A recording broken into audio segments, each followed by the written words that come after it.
अस्सलाम वालेकुम दोस्तों। आज हम मशहूर लैंडमार्क्स के नीचे छुपे सीक्रेट टनल्स के बारे में आपको बताएंगे।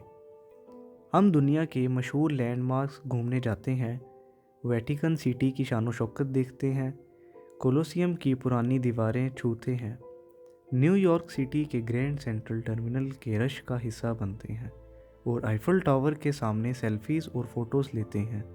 लेकिन क्या आप जानते हैं कि इन सब मशहूर जगहों के नीचे अलग ही दुनिया आबाद है।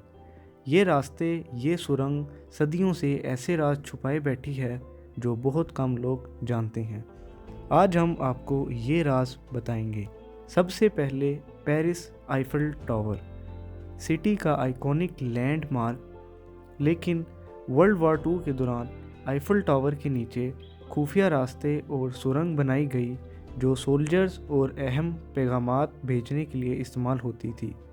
1940 में जब जर्मन फोर्सेस पेरिस के करीब आई तो फ्रेंच फोर्सेस ने इन्हीं सुरंगों का इस्तेमाल एमरजेंसी एग्जिट्स के लिए किया और कई अहम डॉक्यूमेंट्स इन्हीं सुरंगों के ज़रिए भेजे गए। अब पेरिस से चलते हैं वेटिकन सिटी, दुनिया का सबसे छोटा मुल्क। ये कैथोलिक चर्च की बुनियादी मरकज़ माना जाता है। यहाँ एक सीक्रेट एस्केप कॉरिडोर मौजूद है जो पोप को मुश्किल के वक्त महफूज जगह निकालने के लिए बनाया गया था, जिसे पेसितो दी बोर्गो कहते हैं।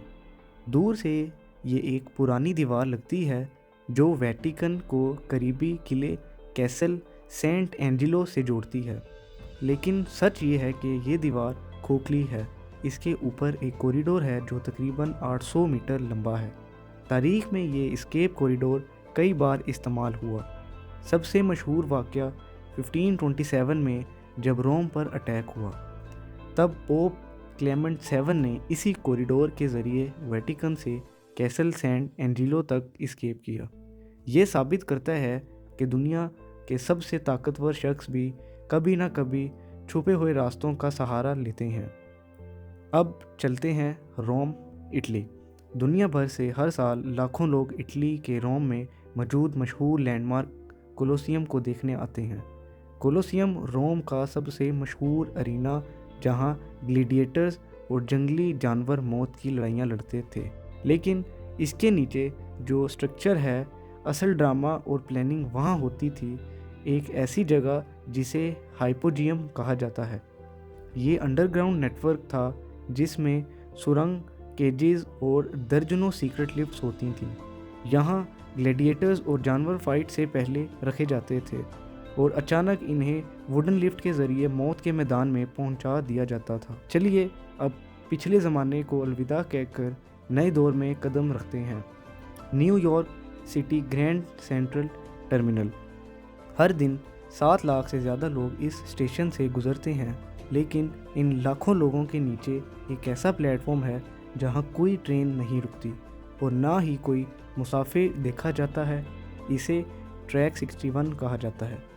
ये platform specially Waldorf Astoria hotel के नीचे बनाया गया था और एक ही शख्स के लिए डिज़ाइन किया गया। वो है American president Franklin D Roosevelt. 1930s और 40s के दौरान फ्रैंकलिन डी रोजवेल्ट अपनी मोबिलिटी इश्यूज़ को पब्लिक से छुपाना चाहते थे। उनकी प्राइवेट ट्रेन उन्हें सीधा ट्रैक 61 पर ले जाती। वहाँ एक आर्मर्ड कार उन्हें उसी ट्रेन से ले जाती थी और एक प्राइवेट एलिवेटर के ज़रिए वाल्डोर्फ होटल के गैरेज तक पहुँच जाते बिना किसी को देखे। ट्रैक 61 अब भी एमरजेंसी एस्केप के लिए रेडी है और ये दिखाता है कि मॉडर्न लैंडमार्क्स के नीचे भी ऐसे हिडन वर्ल्ड्स होते हैं जो आम लोग कभी नहीं देख सकते। उम्मीद है कि आपको कंटेंट पसंद आया होगा।